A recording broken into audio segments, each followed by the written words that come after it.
আসসালামু আলাইকুম ওয়া রাহমাতুল্লাহি ওয়া বারাকাতুহু। জিলহজ মাসের ৯ তারিখে হাজিরা মিনা থেকে আরাফাতের উদ্দেশ্যে যাত্রা করে।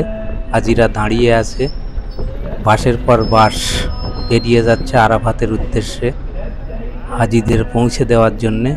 অনেকে পায়ে হেঁটে যায়, ওখানে বাস নিয়ে যাচ্ছে হাজিদেরকে। তাঁবুগুলো এখন খালি অবস্থায় আছে। ফজরের নামাজের পর আরাফাতের উদ্দেশ্যে বার হতে হয়। গাড়ির জন্যে সূর্য অনেকটা উপরে উঠে গেল। এগুলো মিনার, যেখানে হাজিরা ছিল সব এখন খালি, সব আরাফাতের দিকে হাজিরা চলে গিয়েছে। এরকম সুন্দর সুন্দর টয়লেট, হাজার হাজার টয়লেট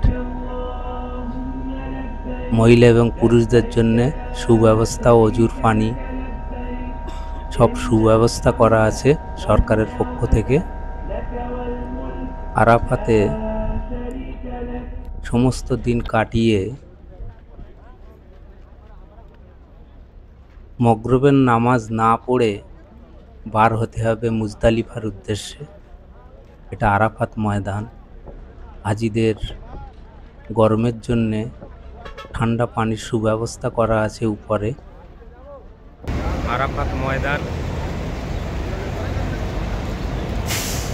এখানে হজ হবে।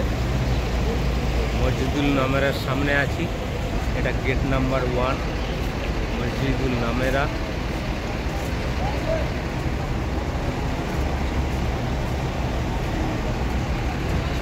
এখানে ইসলামিক রীতিতে হজ পালন হয়।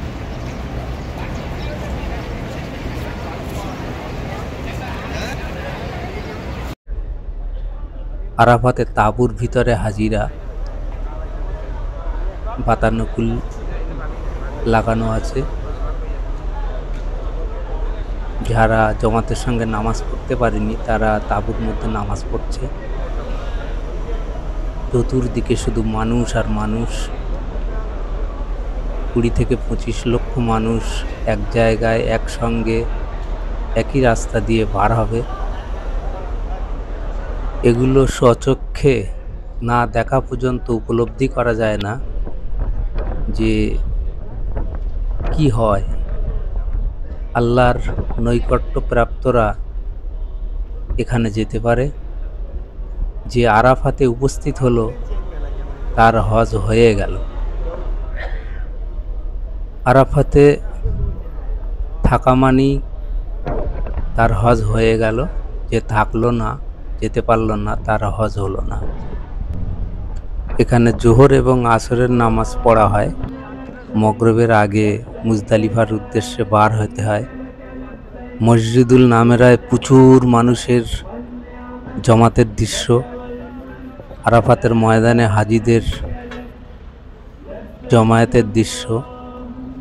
আল্লাহর কাছে দুহাত তুলে দোয়া চাওয়া, তোমার রহমত ও শান্তি বর্ষিত হোক তামাম পৃথিবীর উপরে। এখন মাগরিবের নামাজ না পড়ে মুজদালিফার দিকে মানুষ চলেছে। না যেতে পারছে গাড়ি, না যেতে পারছে মানুষ। 22 থেকে 25 লক্ষ মানুষের ভিড় দেখতেই পাচ্ছেন আপনারা পর্দার মধ্যে। মুজদালিফায় পৌঁছে মাগরিব এবং এশার নামাজ একসঙ্গে আদায় করতে হবে এবং মুজদালিফায় রাত্রি যাপন করতে হবে। তবে অধিকাংশ মানুষ পৌঁছাতে পারে না সঠিক সময়ে, কারণ প্রচণ্ড ভিড়। 8টা-10টা রাস্তা দিয়ে পার হয় এবং ট্রেনে যাওয়া যায়। ট্রেনে সবাই যাওয়ার সৌভাগ্য হয় না। বাসও নিয়ে যায়, বাসে যেতে গেলে রাত 3টে-4টে বেজে যায়। আমরা পায়ে হেঁটে অগ্রসর হচ্ছি। এক পা হাঁটি হাঁটি পা করে চলতে হচ্ছে। তলবিয়া পড়তে পড়তে হাজিরা এগিয়ে যাচ্ছে মুজদালিফার দিকে। মসজিদুল নামেরার রাতের দৃশ্য। আসসালামু আলাইকুম ওয়া রাহমাতুল্লাহি ওয়া বারাকাতুহু। আজ মুবারক।